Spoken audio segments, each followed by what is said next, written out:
I'm going to show you how to make a custom pole holder that you can hold as many poles as you would like, adapted to any size car, and this all can be done for under $15. So let's get started.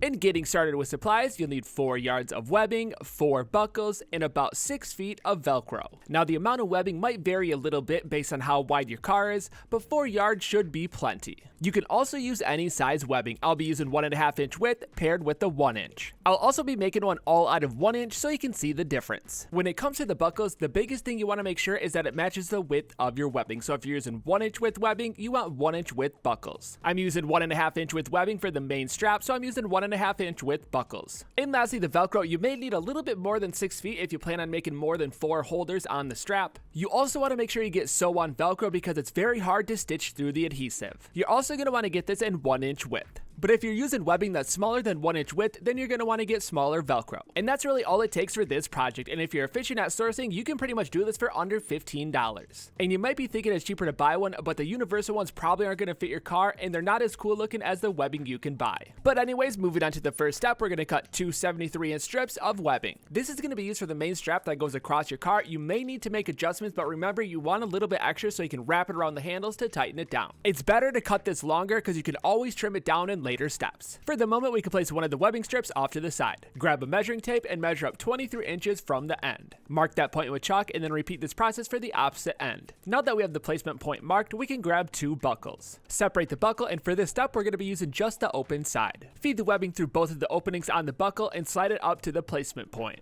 And you want the plastic bar in between the 2 openings to be directly on the placement point. Now we're going to fold over the webbing and push it towards the center of the strap. And you want that rolled edge to go past the back edge of the buckle. Place a pin and repeat the process for the second buckle. And you're trying to make these identical as possible. And you want it to stick out past that back edge far enough so you can reach it with the sewing machine. Now that we have both sides ready, we're going to take it to the sewing machine and add a tack stitch along that rolled edge. It's best to go back and forth a few times to really lock it down. And remember, we're making 2 straps, so repeat this process for the second strap. Next, we can locate the second half of the buckle, and we're going to slide it onto the webbing ends only using one of the openings. Clip the buckle together so it doesn't slide around. And remember, we're only feeding the webbing through one of the openings on this side of the buckle. Now we can cut 2 5-inch strips of Velcro, and this Velcro is a little bit different from the beginning. This is a sew-on Velcro. It's still Velcro, it just doesn't have the adhesive back. Flip the assembly around so the buckles are facing down. Fold the webbing end over twice, 1/2 inch each time, and mark that point with chalk. Make the same marking on the opposite webbing end. Take the soft side of the Velcro and place it directly on that mark. And also align it in the center of the webbing. So when you roll the webbing end back up, it's going to line up perfectly with the end of the Velcro. Next, take the pokey side of the Velcro and place it on the opposite side of the buckle. You want to try to get it as close as you can to the rolled edge that we already stitched. If you can get it right up next to the edge, that's perfect, but remember, the sewing machine might hit the buckle. Also, the length of the Velcro doesn't have to be precise. If you're unsure about the width of your car, you can make this a little bit longer so you have more room for adjustment. But anyways, once you're satisfied, we're going to take it to the sewing machine and zigzag stitch directly on the edge of each Velcro strip. And I'm doing a zigzag stitch because Velcro is very difficult to sew, and if you try a straight stitch, it's probably going to be bouncing all around, so a zigzag stitch directly on the edge works really good. With the Velcro sewn down, the main strap is complete. And as you can see, with that Velcro a little bit longer, we have more room for adjustment, so it's going to fit on more width cars. At this point before going on, it's probably best to throw it on your car just to see how it fits, because you can always make adjustments before adding the holders. And typically for adjustments, all you have to do is trim it down or reposition the Velcro. And sometimes you can just add more Velcro, and you can add more Velcro on the opposite side of the buckle if needed. But if you're satisfied, we can place the main strap off to the side and cut 6 to 10 7.5-inch strips. And I'll be making mine out of 1 inch width webbing, but feel free to use whatever size webbing you're using. And the amount really varies. It's based on how many poles you're going to be carrying. I'll be making mine to hold 4 poles, so I'm going to be cutting 8 strips. So for the holders, we're only going to be rolling the ends over once, so there's going to be a raw edge exposed. What we're going to do is use a lighter to seal off the end, and I'm using a nylon base, so it's going to melt really nice. If you're not using a nylon base webbing, then you may need to roll the end over twice. And you'll want to do this for all of the webbing strips. After that, you're going to want to cut 3.5-inch strips of Velcro. I actually cut mine directly down the middle to reduce the width to make it easier to sew on. This is not mandatory, but it does save on Velcro. Line up either side of the Velcro on the inside of the folded edge. You want it to partially overlap, then flip the webbing over it and repeat the process on the opposite side of the webbing with the opposite side of the Velcro. And it's okay if the two Velcro strips overlap in the center. And it's easiest to pin down the Velcro and the folded edges so they don't move around. Real quick, because it's a little confusing, I'm going to show you a finished one before you start sewing just to give you an idea what to do. Again, we'll be using a zigzag stitch. We're going to stitch the Velcro down first and then the side folded edges. Doing it this way will allow you to adjust the circumference for different size pulls. Also, you can see that by trimming down the Velcro, you can just do one stitch and you don't have to do a stitch on both sides of the Velcro. This really cuts down the production time by half for this specific step. But anyways, once you're ready, take it to your sewing machine, stitch it directly down the center, locking down the Velcro and then the two side edges. For the Velcro, I'm going directly down the center, and then the side edges, I'm going right along the edge. I found that 7.5 inches was a pretty good sweet spot to get all the styles of pulls, but if you want to make them bigger or smaller, you can totally do so. You could really go the extra mile and dial it in for your specific size pull. But now that we have all the components complete, all we have to do is attach them. This is where you can really customize it based on how you want it to work in your car layout. I'm going to be spacing mine out equally, but you can actually position them to one side if you want them away from the driver's seat. Flip it around so the Velcro side is facing up, and then we're just going to start placing out the holders. The biggest thing I found is that you really don't want to go over 5 because then the reels start hitting as you're turning. The same goes if you try placing them too close together on one side. The nice thing about this is that you actually can do this a few different ways. You can place them out and sew them on, or you can actually use snap buttons. That way you can easily take off holders, add holders, move them around, and you're not really locked into one configuration. I'm just going to be sewing mine down, but if you really want the freedom, it's best to use snap buttons. Once you figured out the positions, we're going to open up each of the holders and then stitch directly down the center. And I'm doing a zigzag stitch back and forth a few times to really lock it down. Since it is just a smaller zigzag stitch, it's very easy to de-thread if you don't like the alignment, so you're not really stuck down even if you do stitch them. So there's always room to customize it in the future. And even going by that, if you de-thread it, you can always add snaps later down the line. And I know not all car widths are going to be equal, and the front is usually a little bit different from the back, but if you do the same size for both of them, it should fit your car based on the measurements you're using.